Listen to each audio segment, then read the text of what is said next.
बिस्मिल्लाहिर्रहमानिर्रहीम। इमरान खान की हुकूमत का खात्मा करके इम्पोर्टेड हुकूमत लाए गए तो महंगाई का ग्राफ जिस तरह से नीचे से ऊपर चलता चला गया, इसी तरह से लाकानूनियत में भी इजाफा हुआ और साथ साथ पाकिस्तान में एक बार फिर दहशतगर्दी बढ़ना शुरू हुई। जैसे जैसे महंगाई बढ़ रही थी, लाकानूनियत बढ़ रही थी, इसी तरह से दहशतगर्दी में भी इजाफा हो रहा था। आज भी दहशतगर्दी के पै दर पै वाक़यात हो रहे हैं। ये हुकूमतों की नालायकी, नाअहली है।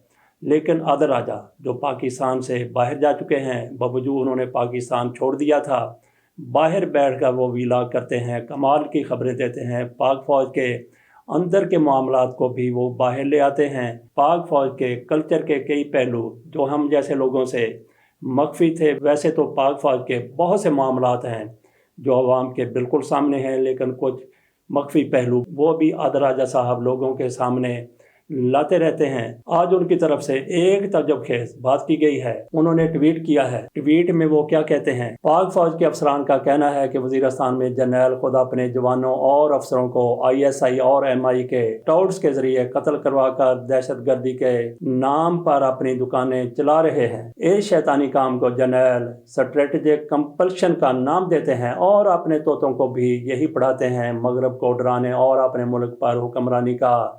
इससे बेहतर जवाब जनरली टोले को पिछले 40 साल के तजर्बे से यही समझ आया है। मैं इसका गवाह हूँ और मेरे पास इस बात के सबूत मौजूद हैं। आदर राजा साहब की तरफ से ये इल्ज़ाम लगाया गया है। नाजरीन, पाक फौज के जनरल जैसे जनरल आसिम मुनीर हैं, जैसे जनरल बाजवा थे, जैसे जनरल कानी थे, जनरल राहील शरीफ थे, जनरल परवेज़ मुशर्रफ से और बाकी भी आर्मी चीफ साहिबान जो गुजरे हैं, इनकी पाकिस्तान की सियासत में मुदाखलत पर सवाल उठाया जा सकता है। इनकी अहलियत पर भी बात की जा सकती है, लेकिन यहाँ तक इस बात का तल्लक है कि पाक फौज के एक भी सिपाही के लिए इनके दिल में हमदर्दी नहीं होगी। इसका सवाल ही पैदा नहीं होता। दूसरा यह है कि इनकी महारत पर भी आप उंगली नहीं उठा सकते। जैसा आदर राजा साहब की तरफ से कह दिया गया है, स्ट्रेटेजिक कंपल्शन। आप समझते हैं कि ऐसा पाक फौज में हो सकता है? कोई जनरल अपने जवानों, अपने अफसरों की खून रेजी की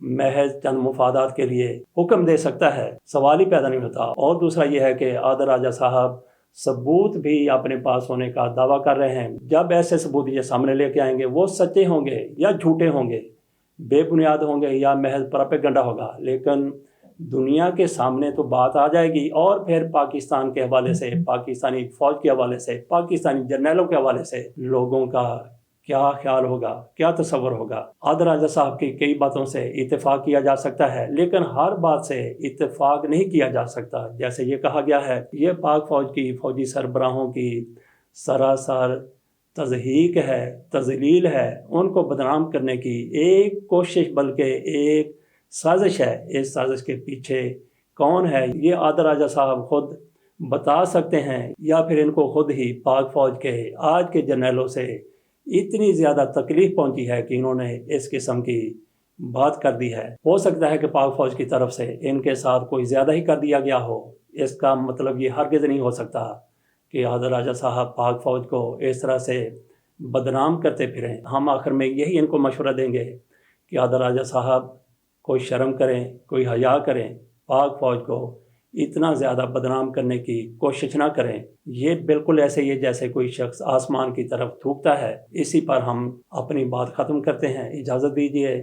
पाकिस्तान जिंदाबाद, पाक फौज पाइंदाबाद।